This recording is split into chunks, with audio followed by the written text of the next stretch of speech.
Chapter 2. The problem is not state failure, but state overload. Understanding the structure of an overloaded state. Opening from failure to structure. One of the most common words we use to describe the state today is failure. People say the state has failed to provide care, failed to reduce inequality, failed to stop the decline of local communities. At first glance, this diagnosis sounds convincing.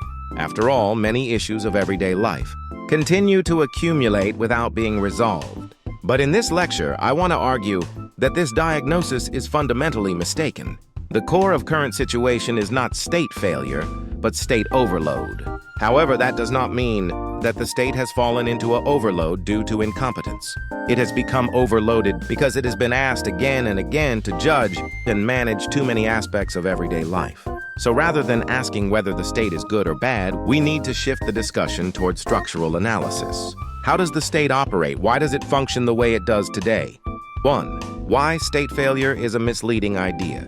The idea of state failure usually begins with outcomes. If issues remain unresolved, we conclude that the state failed to do its job. In this way of thinking, the state is treated like a problem-solving machine. When the machine does not deliver results, it is morally judged as a failure. But this assumption hides a deeper point.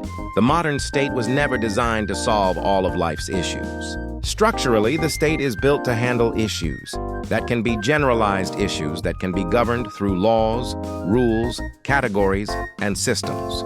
This means it has clear limits when dealing with issues that are personal, relational, and deeply context-dependent. Yet, for a long time, society has treated the state as the final answer to everyday life issues. Another problem with the language of failure is that it treats the state as if it were a single person making intentional choices. In reality, the state is not a single actor. It is the result of accumulated demands, expectations, and judgments placed upon it over time. So instead of asking, why did the state fail, we should ask, why was the state asked to take on so many judgments in the first place? And what kind of structure did this process produce? 2. What does an overloaded state mean?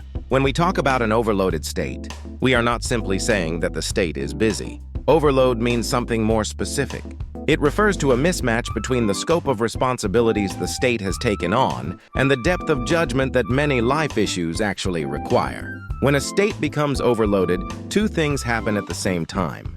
First, state intervention continues to expand. Second, judgment becomes increasingly formalized and shifted to procedures, rules, experts, and indicators. Importantly, the state does not ignore issues. On the contrary, the more seriously an issue is taken, the more the state tries to respond. New laws are passed, new programs are introduced, policies are divided into finer and finer categories. From the outside, it looks as if the state is becoming more active. But here a paradox appears. As intervention increases, the state's ability to understand specific life situations decreases. Complex realities are simplified so they can be managed administratively. The state does more, but it understands less. This is not failure. It is the structural consequence of overload. 3. More budget, but less security in life. One of the clearest signs of an overloaded state is this paradox. Government spending increases, but anxiety in everyday life does not decrease. In Korea, welfare and care budgets have expanded steadily. Long-term care insurance, care, vouchers, and community-based programs have grown more detailed and complex.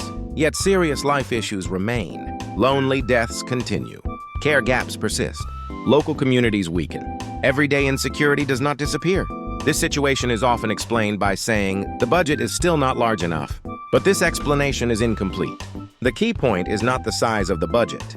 Through budgets, the state can provide services, but it cannot easily create or sustain social relationships.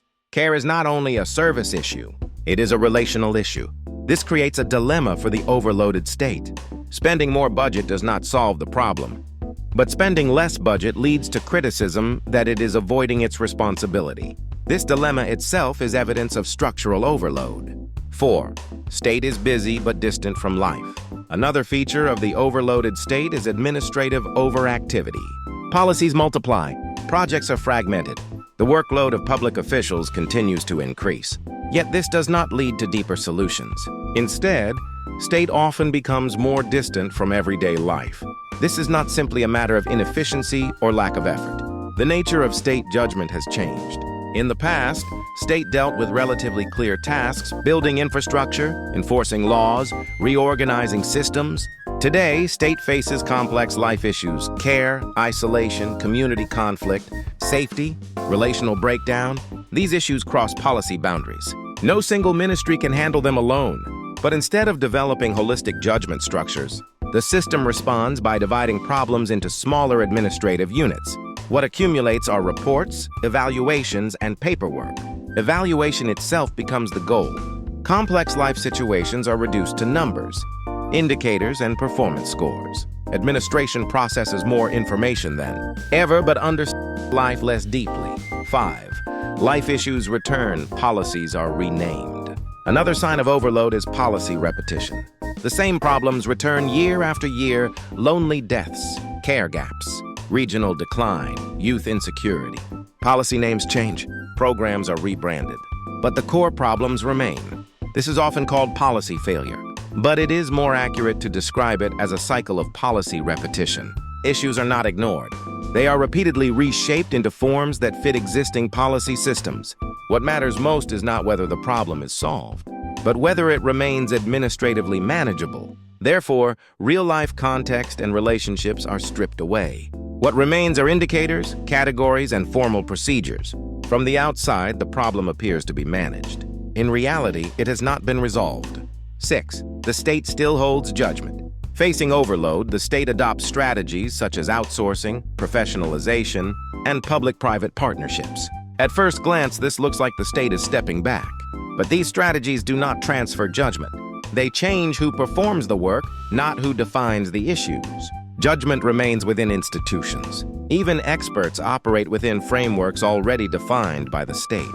Residents may speak, but they do not judge. Participation increases, but authority does not shift. The state changes its form, but not its role as the central judge. 7. Why the state cannot simply step back. A common question arises. If the state is overloaded, why does not it reduce its role?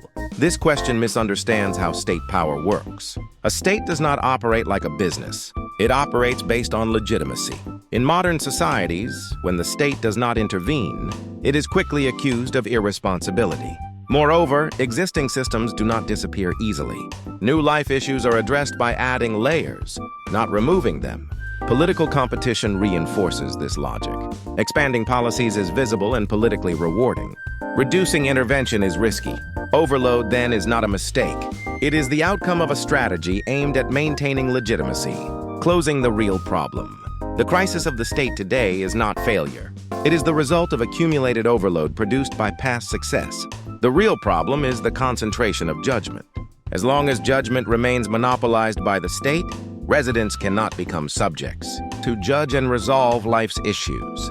They are protected but not empowered. The critical question is where judgment should be located. That is the question we must now confront. Thank you.